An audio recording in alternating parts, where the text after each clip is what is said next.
A rectangular loop which was initially inside the region of uniform and time independent magnetic field is pulled out with constant velocity v. Okay, sketch the variation of magnetic flux, induced current and power dissipated as joule heat as function of time.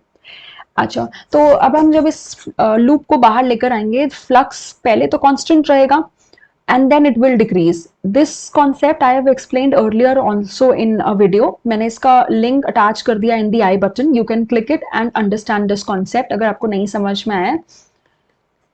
So when we will bring it out, the flux will decrease. पहले तो flux constant रहेगा. Flux will remain constant. कब तक constant रहेगा? जब तक ये loop is inside the magnetic field. जब तक ये इसके inside है तब तक ये constant रहेगा. जैसे जैसे loop थोड़ा थोड़ा बाहर आता जाएगा, the flux will start decreasing. So the graph will be something like this. And when it will completely come out of the loop, flux will fall zero. ये वाला concept मैंने पहले भी explain किया है. I again say you can check the I button. I have attached the video. You can see.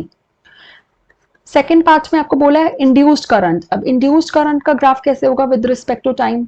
जब तक flux constant है, I'm taking it t1 time, this is t2 time. ठीक है.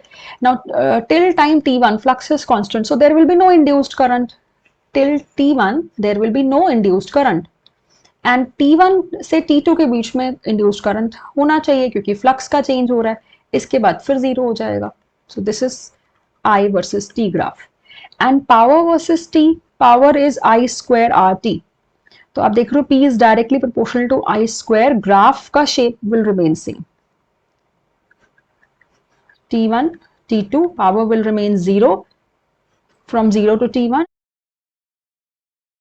T1 से T2 में यही वाला shape रहेगा जैसे I versus T graph में था. Now B part, if instead of rectangular loop, circular loop is pulled out, do you expect the same value of induced current? Circular loop का area जो बाहर आएगा वो constant नहीं है.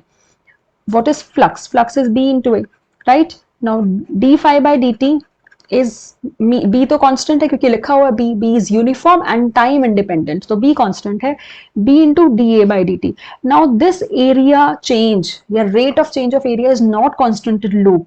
Rectangle में constant रहता है, area जो बाहर आ रहा है वो equal area बाहर आ रहा है, and in circular loop it will not remain constant. जब circle बाहर आएगा तो area same rate से बाहर नहीं आ रहा है.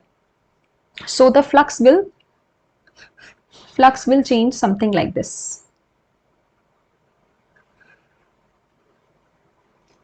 This is your answer.